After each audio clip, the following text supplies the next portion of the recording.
भूमाफियांवर वचक बसावा म्हणून पोलीस विभागातर्फे एका अनोख्या शिबिराचं आयोजन. भूमाफियांवर वचक बसावं म्हणून नागपूर शहर पोलीस विभागातर्फे सोमवारी एका अनोख्या शिबिराचं आयोजन करण्यात आले होते. शिबिरामध्ये पीडित प्लॉट धारकांचा सहभाग होता. नागपूर पोलिसांनी सकाळी 11 वाजल्यापासून तक्रारकर्ता प्लॉट धारकांच्या समस्या जाणून घेतल्या. नागपूर शहर पोलीस आयुक्त डॉक्टर रवींद्र कुमार सिंगल यांच्या मार्गदर्शनात या शिबिराचं आयोजन करण्यात आले होते. मी छाया डोरलेकर, राहणार वृंदावन कॉलनी, काटोल रोड, नागपूर. मला या शिबिराबद्दल माहिती मिळाली 2 दिवसापूर्वी आणि आम्ही आमच्या तक्रारीसाठी या ठिकाणी आलो.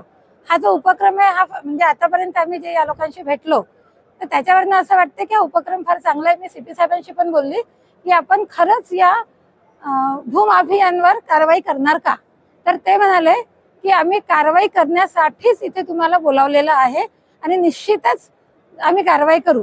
जे आजपर्यंत कुणी केलं नाही ते आम्ही करणार आहोत. या सोसायटीच्या द्वारे आम्ही छळलेलो, आमचा मानसिक छळ झालेला आहे. आम्ही त्रस्त भूखंड धारक आहोत. आमचा जो एक लेआउट टाकलेला होता तिथे दाभामध्ये, त्याचा प्लॉट एक म्हणजे माझी रजिस्ट्री 2013 मध्ये झाली. बरेच लोकांची रजिस्ट्री 2013 ते 19 पर्यंत झाली. पण त्यांनी आता काही दिवसापूर्वीपासून आम्ही विकलेले प्लॉटच तो परत दुसऱ्यांना विकतोय. प्लॉट नंबर 36 हा त्यांनी परत आता मागच्या महिन्यात 4 तारखेला विकला, 14 तारखेला विकला. एका व्यक्तीचा प्रवीण सुराव म्हणून आहे, त्यांचा प्लॉट त्यांनी 4 वेळा विकला. असंच तो तिथे 2 काही दलाल आहेत, त्या दलालांच्या मार्फत तो हे प्लॉट विकतो. की आमच्या भूखंडावर जो अवैध ताबा झालेला आहे इतरांचा आणि जो गुर्धे रोज प्लॉट विकतो, तर ते बंद व्हावे. आमचे प्लॉट आम्हाला मिळावे. आणि याच्या जर रजिस्टर बघत नाहीत का, एक प्लॉट जर 4 वेळा विकला जातो तर रजिस्टर ऑफिस काय करते? एक प्लॉट जर दुसऱ्यांदा विकतो, माझी 13 मध्ये रजिस्ट्री झालेली आहे आणि ती जर तो गुर्धे परत विकतो आहे तर रजिस्टर ऑफिस बघत नाही का? तर त्याच्यावर योग्य ती कारवाई होऊन आमचा जो छळ चाललेला आहे तो छळ थांबवण्यात यावा.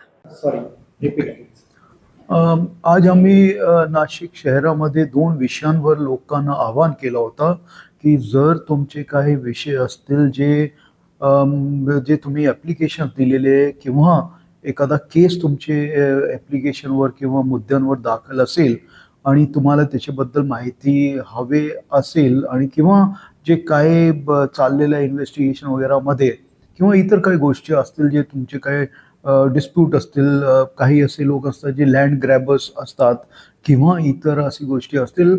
आणि दुसरा जो मुद्दा होता तो सावकारीचे संदर्भात होता की काही आमच्याकडे लोक येतात की साहेब आम्ही काही पैसे लोनवर घेतले होते आणि त्याच्यानंतर आम्ही फेटाळलेला पण आहेत, परंतु अजूनही ते लोक आम्हाला त्रास देत आहे.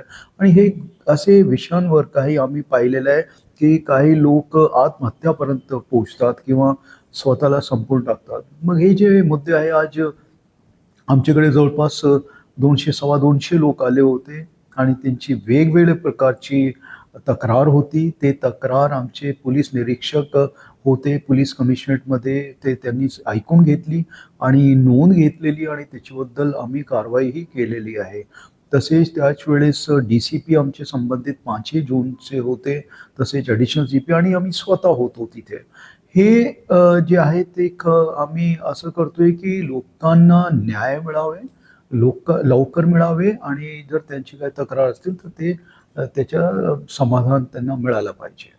सर, बरेचदा काय तर रजिस्ट्रार कडून थोड्या चुका होतात, कारण एकाला जर रजिस्ट्री करून दिल्याच्या नंतर तोच रजिस्ट्रार दुसऱ्या आणि तिसऱ्या लोकांना सुद्धा करून देतात. अशा वेळेस आपल्या विभागामार्फत रजिस्ट्रारना सुद्धा अगदी बरोबर आहे. ही पण आमचे निर्देशनास आलेलं आहे की ज्यावेळेस रजिस्ट्री असतात एक माणूसची आणि दुसरा माणूस पण त्याच्यात डिस्प्यूट क्रिएट करतात किंवा लँड बद्दल अजून एक आखणी पत्र वगैरे असं काही आणतात.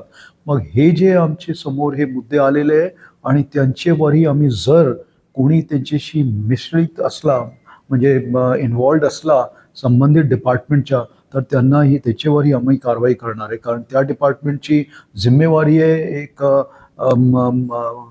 इन्क्वायरी करण्याची किंवा ते जे जमीन आहे त्याच्यावर ऑलरेडी कोणाची रजिस्ट्री आहे ते नवीन कसे माणूसचं नाव त्याच्यात येतो, कसे ते इन्फॉर्मेशन लीक होतात, तर ते सगळे मुद्दे आहेत ज्याच्यावर आम्ही काम करणार काय आहोत. आव्हान करणार सर पीडितांना? मी सगळ्यांना माझं आव्हान राहील की तुम्ही ज्यावेळेस कुठलेही जमीनच्या फ्लॅट वगैरेचा सौदा करतात तर तुम्ही बघून घ्या की त्याच्यात काही डिस्प्यूट आहेत का, कोणाचे नावावर आहे, ते टायटल वगैरे क्लिअर आहेत का. तर ते सगळी गोष्टी केल्यानंतर तुम्ही त्याच्याबद्दल पुढे जा किंवा सौदा करा, जेणेकरून भविष्यात तुम्हाला अडचण होणार नाही.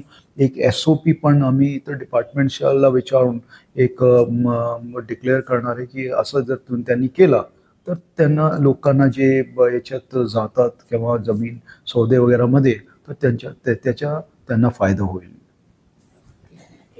थँक्यू. थँक्यू.